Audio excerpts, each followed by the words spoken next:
Hi friends, వచ్చేసాను మీ అందరి కోసం తెచ్చేసాను. Street side food double egg fried rice. ఇది ఇంట్లోనే టేస్టీగా ఈజీగా ఎలా చేసుకోవాలో మన వీడియోలో అయితే చూసేద్దాం.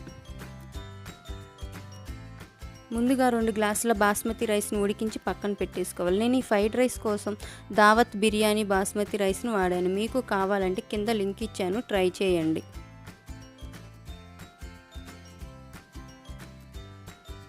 ఫ్రైడ్ రైస్ కోసం మెత్తగా కాకుండా కొంచెం 80% ఉడికిన తర్వాత తీసేసుకుంటే సరిపోతుంది. తర్వాత ప్యాన్ పెట్టేసుకొని కొంచెం ఆయిల్ వేసేసుకొని మనం ముందుగా 2 గుడ్లని కొట్టి వేసేసుకుందాం. వెంటనే అయితే కదిలించకుండా ఒక 2 నిమిషాలు అలానే ఉంచేసి కదిలించుకోవాలి. 2 నిమిషాలు ఉంచుకున్న తర్వాత కదిలిస్తేనే పీసులాగా వచ్చేస్తుంది.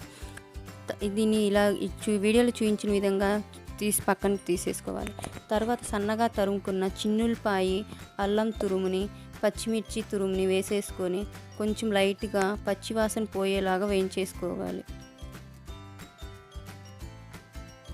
తర్వాత మనము ముందుగా సన్నగా తరిగి పెట్టుకున్న ఆనియన్స్, క్యాబేజీ, క్యాప్సికమ్స్, స్ప్రింగ్ ఆనియన్స్ని కూడా వేసేసుకొని లైట్గా ఫ్రై చేసేసుకోవాలి. ఓవర్ కుక్ అవ్వకుండా చూసుకోవాలి.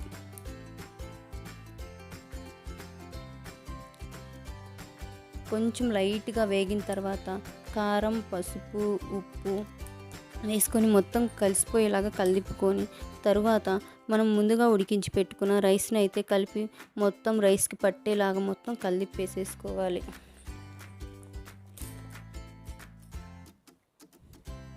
తరువాత ఎవరెస్ట్ గరం మసాలాను వేసేసుకొని మొత్తం కలిసిపోయేలాగా కలిపేసేసుకొని సాస్లు అయితే వేసేసుకోవాలి. Chilli sauce, vinegar, soya sauce వేసేసుకొని కలిపేసేసుకుందాం. తర్వాత మనం ముందుగా పక్కకు తీసి పెట్టుకున్న ఎగ్స్ను కూడా వేసి మొత్తం మిక్స్ చేసేసుకోవాలి. ఒక 1 మినిట్ 2 మినిట్స్ మొత్తం కలిసిపోయేలాగా మిక్స్ చేసేసుకొని కొంచెం కొత్తిమీర తరుగుని అలా వేసేసుకొని మొత్తం కలిపేసేసుకోవాలి. లాస్ట్లో ఒక్క స్పూన్ లెమన్ వాటర్ని మొత్తం కలిసిపోయేలాగా కలిపేసేసుకొని స్టవ్ కట్టేసుకుంటే మనకి ఎంతో టేస్టీగా ఉండే street side food double egg fried rice అయితే తయారైపోయింది. ఈ వీడియో నచ్చినట్లయితే లైక్ చేయండి.